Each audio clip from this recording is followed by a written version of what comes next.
Hello welcome back to my channel. എല്ലാ കൂട്ടുകാർക്കും അയാൻസ് വേൾഡിലേക്ക് ഒരിക്കൽ കൂടി സ്വാഗതം. ഇന്ന് ഞാനൊരു അടിപൊളി വെറൈറ്റി ആയിട്ടുള്ള മുട്ടക്കറിയുടെ റെസിപ്പി ആയിട്ടാണ് എത്തിയിട്ടുള്ളത്. ഈസി ആയിട്ട് റെഡിയാക്കിയെടുക്കാം. അപ്പോൾ നമുക്ക് പെട്ടെന്ന് തന്നെ വീഡിയോയിലേക്ക് പോയാലോ. അതിന് വേണ്ടിയിട്ട് ഒരു സവാളയാണ് ഞാൻ എടുത്തിട്ടുള്ളത്. വലിയൊരു സവാളയായിരുന്നു, ചെറുതാണെങ്കിൽ 2 എടുക്കാം. സവാള ഇതുപോലെ നീളത്തിന് അരിഞ്ഞു വെച്ചിട്ടുണ്ട്. പിന്നെ 2 മുട്ടയും കൂടി എടുത്തിട്ടുണ്ട്.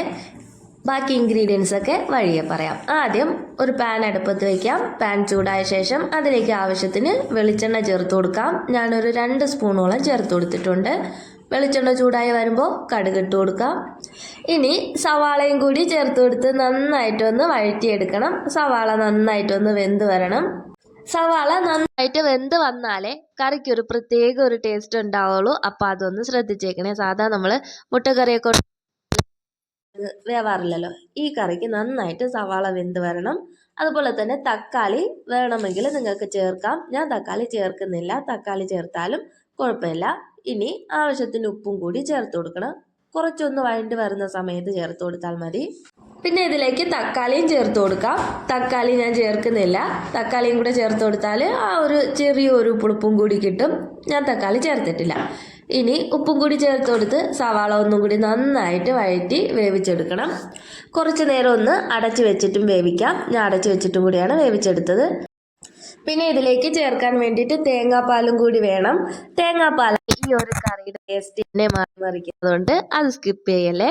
ഈ ഒരു സമയം കൊണ്ട് സവാള അവിടെ വേവുന്ന സമയം കൊണ്ട് ഞാൻ തേങ്ങ എല്ലാം റെഡിയാക്കി വെച്ചിട്ടുണ്ട്. തേങ്ങയൊക്കെ റെഡിയാക്കി തേങ്ങാപ്പാലെല്ലാം എടുത്ത് വെച്ചിട്ടുണ്ടായിരുന്നു. 1/4 പാല് മാത്രം മതി.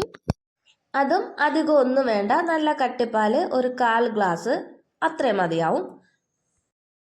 സവാള നന്നായിട്ട് വെന്ത് വഴണ്ട് വന്നിട്ടുണ്ട്. ഇനി ഇതിലേക്ക് ഇഞ്ചി വെളുത്തുള്ളി പേസ്റ്റ് ചേർത്ത് കൊടുക്കണം. ഞാനൊരു 1/2 ടീസ്പൂണാണ് ചേർക്കുന്നത്.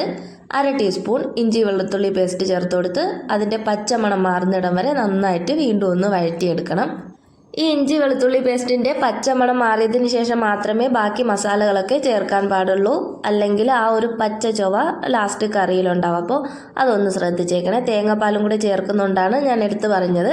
തേങ്ങാപ്പാലും കൂടെ ചേർക്കുന്നുണ്ട്. പച്ചമണം മാറിയില്ല എന്നുണ്ടെങ്കിൽ കറക്റ്റ് ലാസ്റ്റിൽ അത് അറിയാൻ പറ്റും. അപ്പോൾ കറിയുടെ ടേസ്റ്റ് തന്നെ മാറിപ്പോവും. ഇനി ഇതിലേക്ക് നമുക്ക് മസാലകൾ ചേർത്ത് കൊടുക്കാം. ഒരു 1/2 ടീസ്പൂൺ കാശ്മീരി ചില്ലിയാണ് ഞാൻ ചേർക്കുന്നത്. സാധാ മുളക് പൊടിയാണെങ്കിൽ അത്രയും ചേർക്കേണ്ടതില്ല.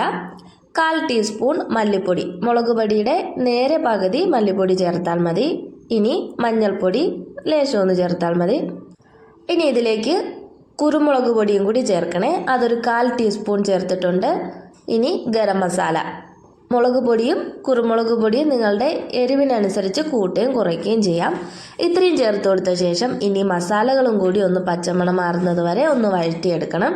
ഇനി ഇതിലേക്ക് 1 ഗ്ലാസ് അളവിൽ വെള്ളം ചേർത്ത് കൊടുക്കാം. വെള്ളം ഞാൻ നല്ല തിളപ്പിച്ച വെള്ളമാണ് ചേർത്ത് കൊടുക്കുന്നത്. പച്ചവെള്ളം ചേർക്കുന്നതിനേക്കാളും നല്ലത് തിളപ്പിച്ച വെള്ളം ചേർക്കുന്നതായിരിക്കും. അപ്പോൾ അതും കൂടി ഒന്ന് ശ്രദ്ധിച്ചേക്കണേ.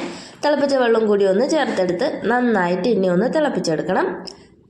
കുറച്ചൊന്ന് വറ്റി വരണം. ഒന്ന് കുറുകി വരാൻ നേരത്ത് ഇനി ഇതിലേക്ക് നമുക്ക് മുട്ടയും കൂടി ചേർത്ത് കൊടുക്കണം. ഈ സമയത്ത് കറിയുടെ ഉപ്പും എരിവൊക്കെ കറക്റ്റാണോ എന്നും കൂടി ഒന്ന് ശ്രദ്ധിച്ചോളണേ. എനിക്ക് ആദ്യം ചേർത്ത വെള്ളം കുറവായതുകൊണ്ട് ഞാനൊരു 1/4 ഗ്ലാസും കൂടി ചേർത്ത് കൊടുത്തിട്ടുണ്ട്. അപ്പോൾ നിങ്ങൾക്ക് ആ ഒരു കൺസിസ്റ്റൻസി അനുസരിച്ച് ചേർക്കാവുന്നതാണ്. ഇനി ഞാനിതിലേക്ക് കുറച്ച് കറിവേപ്പില കൂടി ചേർത്ത് കൊടുക്കുന്നുണ്ട്. മല്ലിയില കയ്യിലുണ്ടെങ്കിൽ അതും കൂടി ചേർക്കാം. മല്ലിയിലയാണ് ചേർക്കുന്നതെങ്കിൽ ഏറ്റവും ലാസ്റ്റ് ചേർത്താൽ മതി. ഞാൻ കറിവേപ്പില ആ ഒരു ഫ്ലേവർ കുറച്ചും കൂടി ഇറങ്ങുമല്ലോ നേരത്തെ ചേർത്താൽ, അതുകൊണ്ടാണ് ഈ സമയത്ത് ചേർത്തത്. പിന്നെ കടുക് വറുത്ത സമയത്തും ഞാനിത് ചേർത്തിട്ടുണ്ടായിരുന്നില്ല. ഇനി 2 മുട്ട ഇതുപോലെ ഒന്ന് പൊട്ടിച്ചൊഴിച്ചു കൊടുക്കണം. അതിൻ്റെ ഉണ്ണി പൊട്ടാതെ ശ്രദ്ധിക്കണേ. ഇതുപോലെ അങ്ങ് ഒഴിച്ചു കൊടുത്താൽ മതി. ഈ കറിയുടെ പ്രത്യേകത തന്നെ ഇതാണ്, ഉണ്ണി പൊട്ടാതെ ചേർക്കുന്ന കറി. അപ്പോൾ ഇതുപോലെ ട്രൈ ചെയ്ത് നോക്കിയിട്ടുള്ളവർ ഉറപ്പായിട്ടും ഒന്ന് കമൻറ്റ് ചെയ്തേക്കണേ. എന്താണ് നിങ്ങളുടെ അനുഭവം എന്നൊന്ന് കമൻറ്റ് ചെയ്തേക്കണം. അതുപോലെ ചെയ്തിട്ടില്ലാത്തവർ ഉറപ്പായിട്ടും ഒന്ന് ഇതുപോലെ ട്രൈ ചെയ്ത് നോക്കണേ. അടിപൊളി ടേസ്റ്റാണ്. എല്ലാവരും ഒന്ന് ട്രൈ ചെയ്ത് നോക്കാൻ മറക്കല്ലേ. ഇനി കുറച്ച് നേരം ഇതുപോലെ ഒന്ന് അടച്ചു വെച്ച് വേവിക്കണം. അടച്ചു വെക്കുന്ന സമയത്ത് തീ ലോ ഫ്ലെയിമിൽ തന്നെ വെക്കണം. ഹൈ ഫ്ലെയിമിൽ വെക്കരുത്, ലോ ഫ്ലെയിമിൽ തന്നെ വെക്കണം. ഒരു 2-3 മിനിറ്റ് അടച്ചു വെച്ചിരുന്നാൽ മതി.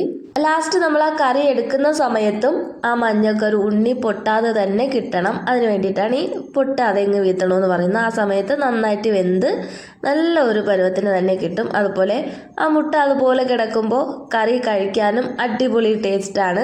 എന്തായാലും നിങ്ങളൊന്ന് ട്രൈ ചെയ്ത് നോക്കണേ. ഒരു 2-3 മിനിറ്റിന് ശേഷം മൂടി തുറന്ന് നോക്കുമ്പോൾ ഇതുപോലെയാണ് എനിക്ക് കിട്ടിയിട്ടുള്ളത്. മഞ്ഞൊന്നും പൊട്ടിയിട്ടില്ല. ഇനി കറി ഒന്ന് മിക്സ് ചെയ്ത് കൊടുക്കാം. ഇതുപോലെ മഞ്ഞ പൊട്ടാതെ പതുക്കെ സാവധാനത്തിലൊന്ന് മിക്സ് ചെയ്ത് കൊടുത്താൽ മതി. ഇപ്പോൾ കറിയൊക്കെ കുറച്ചുകൂടി ഒന്ന് തിക്കായി വന്നിട്ടുണ്ട്. അതുപോലെ ആ മുട്ടയും കുറച്ചുകൂടിയൊക്കെ നന്നായിട്ട് വെന്ത് വന്നിട്ടുണ്ട്. മുട്ട വെന്തെങ്കിലും ആ മഞ്ഞക്കുറുവിൻ്റെ അകത്തുള്ള ആ മഞ്ഞ സംഭവം പെട്ടെന്നൊന്ന് വേവിലുണ്ട്. അതുപോലെ തന്നെ ഇരിക്കണം. കറി കഴിക്കാൻ നേരത്ത് നല്ല ടേസ്റ്റാണ്. ഇനിയാണ് ഇതിലേക്ക് തേങ്ങാപ്പാൽ ചേർക്കേണ്ടത്. ഈ ഒരു സ്റ്റെപ്പ് നിങ്ങൾ സ്കിപ്പ് ചെയ്യരുത്. ഈ ഒരു കറിക്ക് അടിപൊളി ടേസ്റ്റ് കിട്ടുന്ന തന്നെ ഈ ഒരു സംഭവമാണ്. ഈ ഒരു തേങ്ങാപ്പാൽ ചേർക്കുമ്പോഴാണ് ഈ കറിയുടെ ടേസ്റ്റ് തന്നെ മാറുന്നത്. അപ്പോൾ ഇതുപോലെ വെറൈറ്റി ആയിട്ട് എല്ലാവരും ഒന്ന് ട്രൈ ചെയ്ത് നോക്കണേ. അപ്പോൾ എല്ലാ ദിവസവും ഒരുപോലെ കഴിച്ചാൽ എല്ലാവർക്കായാലും മടുക്കില്ലേ. അപ്പോൾ ഇതുപോലെയൊക്കെ വെറൈറ്റി ആയിട്ട് ഇടയ്ക്കിടയ്ക്കൊക്കെ ഒന്ന് റെഡിയാക്കി നോക്കണം. തേങ്ങാപ്പാലും കൂടി ചേർത്ത് കഴിഞ്ഞാൽ പിന്നെ ഒരുപാട് നേരം അടുപ്പിൽ വെച്ചേക്കേണ്ട ആവശ്യമില്ല. പിന്നെ ഫ്ലെയിം അങ്ങ് ഓഫ് ചെയ്യാം. ഓഫ് ചെയ്ത ശേഷം ഒരു 2 മിനിറ്റും കൂടി മൂടി വെച്ച ശേഷം സെർവ് ചെയ്യാം. എന്തായാലും നിങ്ങളുടെ അഭിപ്രായം കമൻറ്റ് ചെയ്യാൻ മറക്കരുത്.